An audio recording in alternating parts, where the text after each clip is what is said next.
Bonjour à tous et bienvenue dans ce nouveau chapitre d'Inspire Africa. Ce nouvel épisode marque le début d'une série consacrée à l'éducation des jeunes filles et au leadership féminin, et nous entendrons celles qui ont fait bouger ou qui font bouger les lignes en faveur de l'autonomisation des femmes. Pour cela, nous irons au Tchad avec Baba Sultan Brahim, puis au Niger avec Hassan Zouera. Puis nous évoquerons également l'éducation des jeunes filles et le leadership féminin en Mauritanie. Et puis nous terminerons par le Bénin, où le microcrédit a permis à des femmes de changer de vie. Le programme a permis d'impacter plus de 100 000 bénéficiaires. Et pour la majorité, bien sûr, ce sont les femmes. This is Inspire Africa. Débutons par le Tchad. Baba Sultan Brahim a été mariée de force à l'âge de 14 ans, de quoi la priver tout à la fois de liberté et de rêve. Mais elle n'a jamais baissé les bras. Aujourd'hui, elle s'occupe d'un groupe de femmes qu'elle a fondé et qui contribue à l'autonomisation des femmes de sa communauté et dans tout le Tchad. Avec 50% de la population composée de femmes, le Tchad fait face à de nombreuses problématiques liées au genre. Près de la moitié des 16 millions d'habitants vivent dans des zones rurales où la vie est souvent difficile pour les femmes et surtout pour les jeunes filles, dont l'âge du premier mariage est de 16 ans en moyenne. À Mani, localité située à environ 200 km de la capitale N'Djamena, Baba, une ancienne victime de mariage précoce, mène un combat pour rendre les femmes plus indépendantes. Le mariage précoce a des conséquences. La fille, si elle n'est pas mûre, après le mariage, il y aura quand même des grossesses. Et avec cette grossesse, qu'est-ce que la fille va devenir? Le projet SWED nous a beaucoup aidé pour l'autonomisation des femmes. Le projet SWED nous a doté d'un tracteur. Le projet SWED a formé nos filles qui conduisent maintenant le tracteur. Mis en place en 2015, le projet SWED aide notamment à encourager l'éducation des jeunes filles. Mais Baba a commencé son combat bien avant, il y a plus de 30 ans. Ce qui m'a amené à créer un groupement, c'est que j'ai été à Kara, dans un village voisin.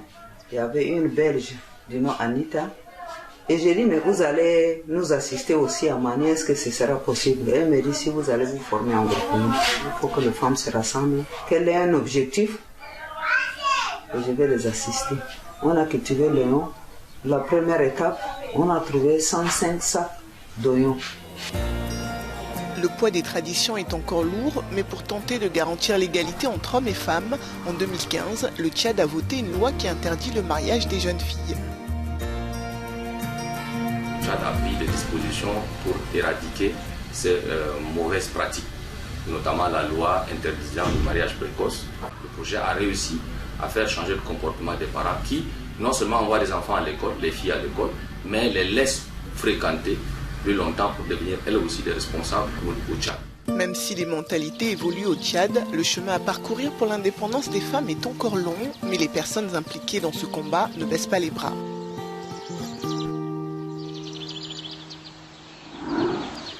Au Niger, Hassan Zouera est commissaire de police et en 2021, les Nations Unies en ont fait sa lauréate. Pourquoi? Eh bien pour son engagement dans la lutte contre la violence sexiste et pour sa contribution à faire du Niger un endroit plus sûr pour les femmes et les jeunes filles.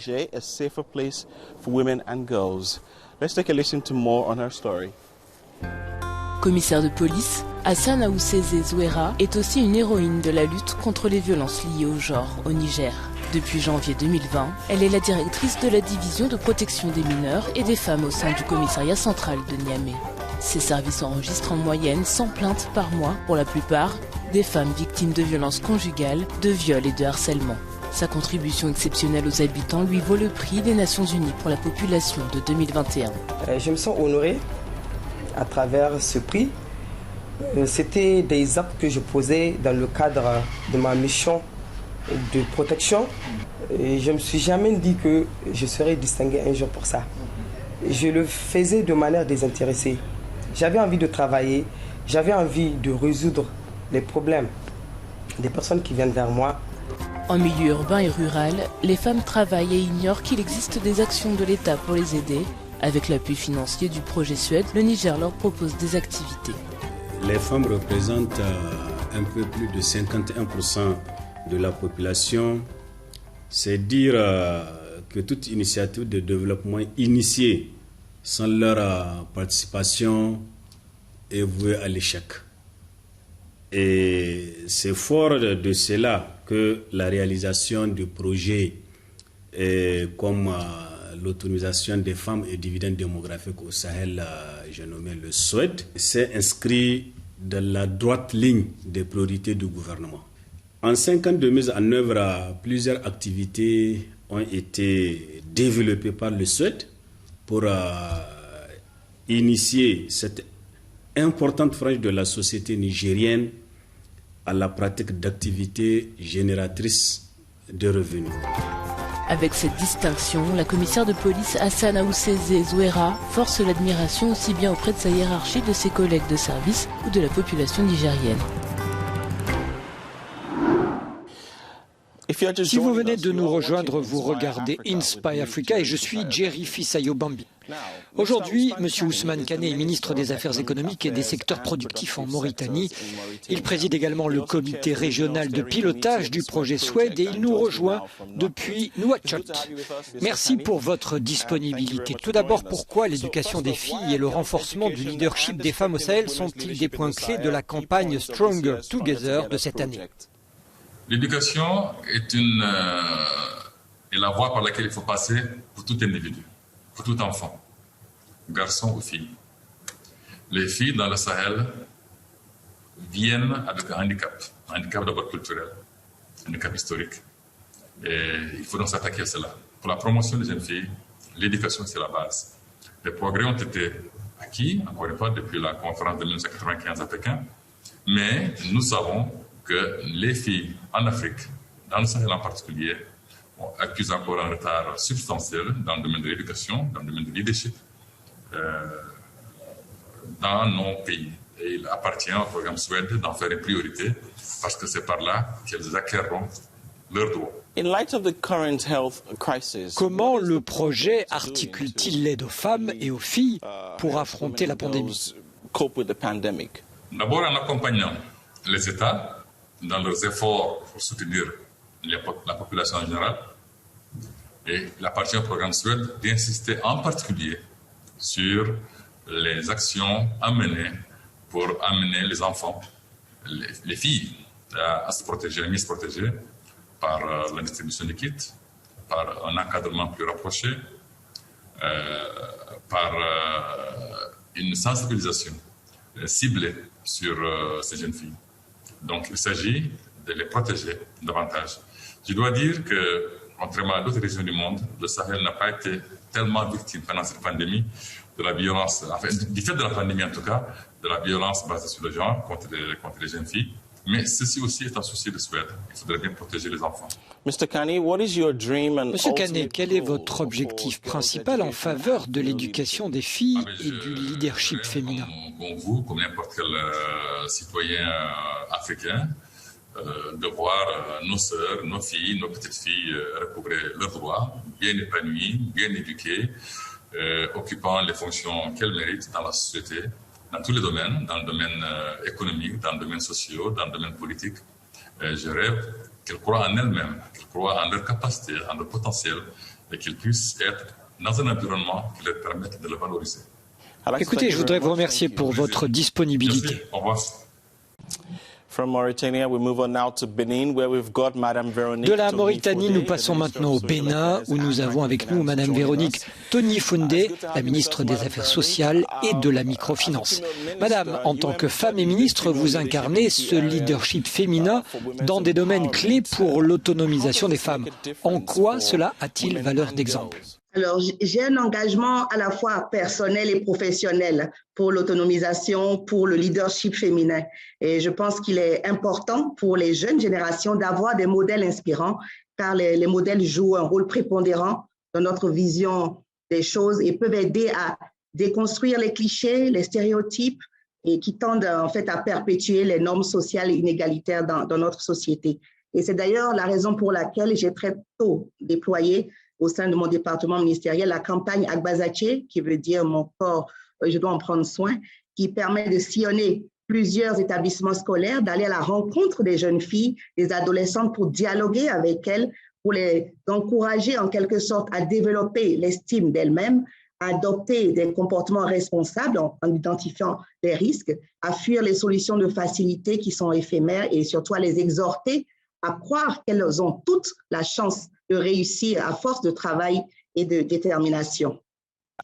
Comment le microcrédit change-t-il la situation de la communauté et de la nation entière? Des études ont constaté quand même que l'autonomisation économique des femmes était fondamentale pour la réduction de la pauvreté et une condition préalable au développement durable. Donc la femme étant au cœur de tout projet de développement, l'investissement dans l'autonomisation économique des femmes est la voie la plus sûre vers l'égalité des sexes, vers l'éradication de la pauvreté et puis une croissance économique inclusive. Donc, le microcrédit est un crédit d'apprentissage, si on peut ainsi le dire, à l'autonomisation économique des couches défavorisées par le développement, justement, des activités génératrices de revenus. Et en renforçant les capacités financières des femmes et surtout leur inclusion financière, les microcrédits ont favorisé leur épanouissement personnel et accroît leur participation un peu à la vie sociale. Donc, une évaluation des anciens programmes a fait ressortir d'une manière générale que l'accès au crédit contribuait quand même à l'amélioration des conditions de vie des ménages en augmentant leurs sources de revenus. Peu d'argent, grand changement, c'est ainsi que se résume souvent la microfinance. Que faites-vous au Bénin pour faciliter l'accès des femmes au microcrédit? Le gouvernement du Bénin a fait de la question de l'accès des femmes au microcrédit une véritable priorité. Et à cet effet, plusieurs programmes et réformes ont été déjà initiés. Et la question de l'identification était fondamentale, non seulement pour avoir accès aux services de base, mais aussi pour l'obtention des crédits. Et des mesures ont été prises pour réduire les coûts de délivrance des titres fonciers également, et qui ont été dématérialisés, pour permettre notamment d'améliorer l'environnement des affaires et les conditions de crédit. Alors, pour les femmes, de façon spécifique, un programme de microcrédit a été lancé pour aider celles qui sont défavorisées à démarrer ou à renforcer leurs activités. Il s'agit par exemple du microcrédit Alafia, c'est le nom du microcrédit, qui vise à leur octroyer des crédits entre 30 et 50 000 francs CFA, ce qui fait à peu près moins de $100. Et le programme est financé à 10 milliards de francs CFA par an par l'État et s'accompagne d'une vaste campagne d'éducation financière, comme vous le savez, qui est très importante. En moins de 9 mois, le programme a permis d'impacter plus de 100 000 bénéficiaires. Et pour la majorité, bien sûr, ce sont les femmes.